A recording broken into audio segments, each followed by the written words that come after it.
Hello guys, स्वागत है आपका हमारे यूट्यूब चैनल मेंशन एजुकेशन में। हम आज आपके लिए लेकर आए हैं सीवीएस का एक न्यू टॉपिक जिसका नाम है कार्डियक साइकिल। तो चलो शुरू करते हैं आज का ये न्यू टॉपिक। सबसे पहले हम पढ़ेंगे कार्डियक साइकिल की definition. Event occur during one heart beat is known as cardiac cycle. एक हार्ट बीट के दौरान हमारे हार्ट में जो कुछ भी इवेंट होता है उसे हम कार्डियक साइकिल कहते हैं। और कार्डियक साइकिल 3 स्टेप्स में कंप्लीट होता है। नंबर 1 स्टेप है एट्रियल सिस्टोल, नंबर 2 स्टेप है वेंट्रिकल सिस्टोल एंड नंबर 3 जो स्टेप्स है वो कंप्लीट कार्डियक डायसिस्टोल है, जिसमें दोनों के दोनों एट्रिया एंड दोनों के दोनों वेंट्रिकल्स रिलैक्स कंडीशन में रहते हैं। एट्रियल सिस्टोल 0.1 सेकंड में कंप्लीट होता है, वेंट्रिकल सिस्टोल 0.3 सेकंड में कंप्लीट होता है एंड कंप्लीट कार्डियक डायसिस्टोल 0.4 सेकंड में कंप्लीट होता है, जो कि कार्डियक साइकिल का सबसे लंबा स्टेप्स होता है। और इस तरह से कंप्लीट कार्डियक साइकिल 0.8 सेकंड में कंप्लीट होता है। सबसे पहले हम पढ़ते हैं atrial systole. Upper both atrium, right and left atrium is filled by supply of superior and inferior vena cava and 4 pulmonary vein left atrium। हमारा जो राइट एट्रियम है वो superior and inferior vena cava के द्वारा लाए गए blood के दौरान कंप्लीट फिल हो जाता है एंड जो लेफ्ट एट्रियम है वो 4 पल्मोनरी वेन्स के द्वारा लाए गए प्योर ब्लड के दौरान कंप्लीट फिल हो जाता है।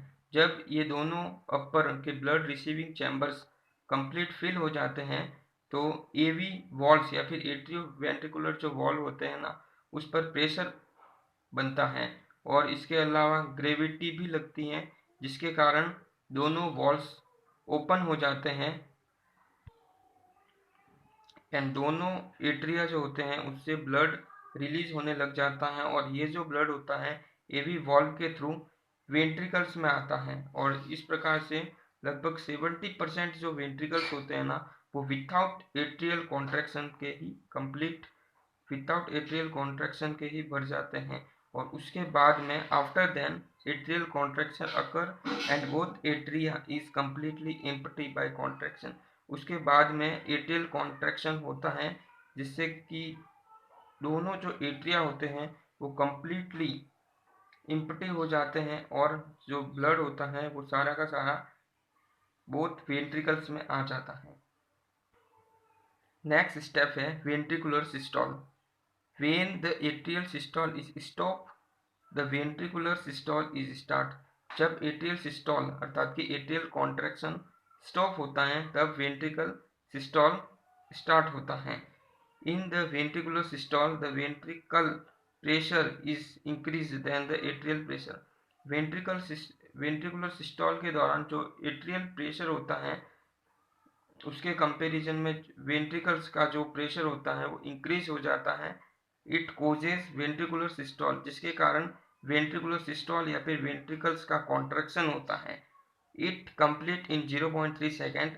वेंट्रिकुलर सिस्टोल 0.3 सेकेंड में कंप्लीट होता है। लास्ट या फिर थर्ड वन जो स्टेप्स हैं वो हैं complete cardiac diastole. In this step, both atria and ventricles comes in resting या फिर रिलैक्सिंग फेज। इस स्टेप्स के दौरान दोनों के दोनों जो एट्रिया एंड वेंट्रिकल्स होते हैं वो रिलैक्सिंग फेज में आ जाते हैं, अर्थात कि दोनों के दोनों जो एट्रिया एंड वेंट्रिकल्स होते हैं वो रिलैक्स्ड हो जाते हैं। It complete in 0.4 second. ये कार्डियक साइकिल का सबसे लंबा स्टेप होता है जो कि 0.4 सेकेंड में कंप्लीट होता है। During this step, both ventricles and atria prepare for next cardiac cycle। जब complete cardiac diastole होता है ना तो उस दौरान दोनों के दोनों एट्रिया एंड जो वेंट्रिकल्स होते हैं वो प्रिपरेशन में लग जाते हैं अपने नेक्स्ट जो कार्डियक साइकिल होता है उसको स्टार्ट करने में। गाइस, हम इस कार्डियक साइकिल को अब डायग्रामेटिक समझ लेते हैं। राइट एट्रियम में superior vena cava and inferior vena cava blood लेकर आती है एंड लेफ्ट एट्रियम में 4 पल्मोनरी वेन्स ब्लड लेकर आती हैं।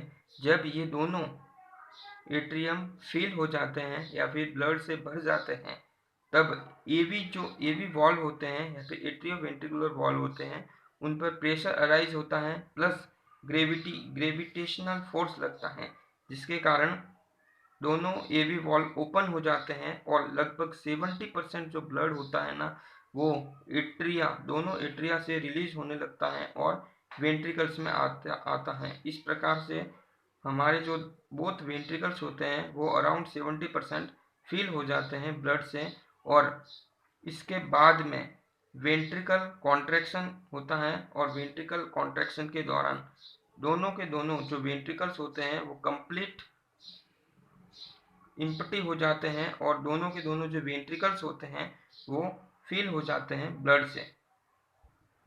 जब दोनों वेंट्रिकल्स में प्रेशर बढ़ जाता है तो वेंट्रिकुलर कॉन्ट्रैक्शन होता है, और वेंट्रिकुलर कॉन्ट्रैक्शन के दौरान राइट वेंट्रिकल्स का पल्मोनरी वॉल्व ओपन हो जाता है एंड लेफ्ट वेंट्रिकल का एरोटिक वॉल्व ओपन हो जाता है, जिससे कि राइट वेंट्रिकल से ब्लड लंग्स के पास चला जाता है प्योरिफिकेशन के लिए, एंड लेफ्ट वेंट्रिकल्स होता है, इससे सारा का सारा ब्लड एरोटा में इंसर्ट कर दिया जाता है, जहाँ से ये जो प्योर ब्लड होता है होल बॉडी में सप्लाई होता है। वेंट्रिकुलर कॉन्ट्रैक्शन होने के बाद में जो दोनों सेमिलुनार वॉल्व होते हैं वो क्लोज हो जाते हैं और वेंट्रिकल्स अपनी रिलैक्सिंग स्टेज में आ जाता है।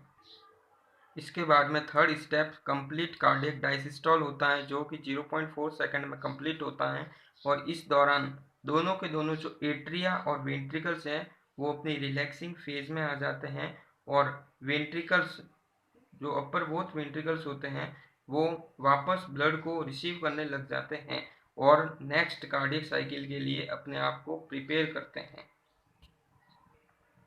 तो गाइस, आज का हमारा ये टॉपिक कंप्लीट हुआ। अगर आपको इस टॉपिक से रिगार्डिंग कोई भी प्रॉब्लम हो तो आप हमें कमेंट सेक्शन में बता सकते हैं, और अगर आपको वीडियो अच्छी लगी हो तो हमारे चैनल को सब्सक्राइब, लाइक एंड शेयर कीजिए।